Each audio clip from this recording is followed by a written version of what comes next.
சொல்லணும்.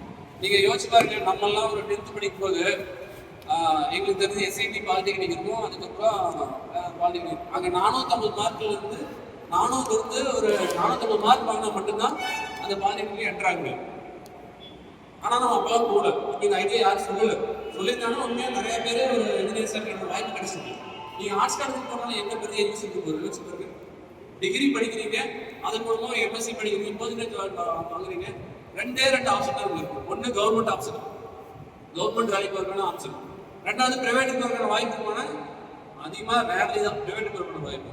அடுத்து வேற இன்னொரு ஆப்ஷன் என்ன சொல்லணும்னா டிஎன்பிசி எக்ஸாம் எழுது, அதாவது கவர்மெண்ட் எக்ஸாம் எழுதுறது. அப்போ இந்த 2 ஆப்ஷன் மட்டும்தான் உள்ள நம்ம போக முடியும், வேற பெருசாக ஆப்ஷன் போக முடியாது.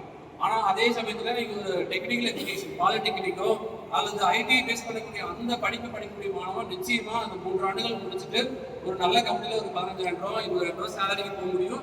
அதற்கு மேலேயும் அவனால் என்ன செய்ய முடியும்னா ஒரு இன்ஜினியரிங் காலேஜுக்கு போய் ஜாயின் பண்ண முடியும். அப்போ அந்த மாதிரி அவனோட ஃபோக்கஸ்டாக நம்ம கொண்டு போகணும்.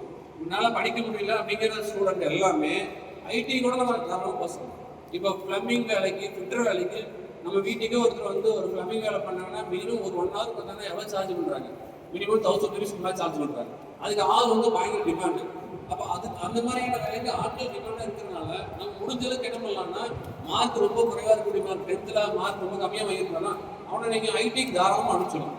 அவனை கொண்டு வந்து நம்ம 11th உட்கார வச்சு கஷ்டப்பட்டு அவனை வந்து புஷ் பண்ணி பாஸ் பண்ணுறதை விட இந்த மாதிரியான ஒரு ஐடி மாதிரியோ அல்லது ஒரு பாலிடெக்னிக் மாதிரியோ இருக்கக்கூடிய காலேஜஸ்க்கு அவனை நம்ம கொண்டு போனோம்னா அவனுடைய ஃபியூச்சர்லையும் நல்லா இருக்கும். அதுக்கப்புறம் அவனுக்கு ஹையர் எஜுகேஷன் வாய்ப்பும் நிறையா இருக்கும். ஸோ அதனால அதுக்கு நீங்கள் கொஞ்சம் என்ன பண்ணுங்கன்னா ஃபோக்கஸ் பண்ணுங்க. அப்போ அதை யார் கொடுக்குறாங்கன்னா டிஓடின்னு சொல்லக்கூடிய டைரக்டரேட் ஆஃப் டெக்னிக்கல் எஜுகேஷன். அப்போ இந்த 3 வெப்சைட்ல நீங்கள் கொஞ்சம் நல்லா தருவாருங்க. ஒன்று TNEA-online.org, அதுக்கு அடுத்தது annauniv.edu, அதுக்கப்புறம் DTE.TN.in அப்படிங்கிற அந்த வெப்சைட். இந்த 3 வெப்சைட்ல நீங்கள் ஓரளவுக்கு வெளில சேர்ந்தீங்கன்னா உங்கள் ஸ்டூடெண்ட்டுக்கு நீங்கள் என்ன மாதிரியான கோர்ஸ் கேட்குறான், அதில் என்ன மாதிரியான வாய்ப்பில் ஏற்படுத்தி தர முடியும் அப்படிங்கிறது ஈஸியாக இருக்கும். ஓகேங்களா? ஸோ இப்போ இந்த ஆன்லைன் கிளாஸ்ல ஏதாவது உங்களுக்கு டவுட்ஸ் இருக்குன்னா கேளுங்க. அதுக்கு முன்னாடி ஆன்லைன் தவிர்த்து முன்னாடியே இந்த மாதிரியான ஃபார்ம்ஸ் முதல்ல எடுத்தோடனே நம்மளோட ஃபில்லிங் ஆஃப் ஃபார்ம்ஸ்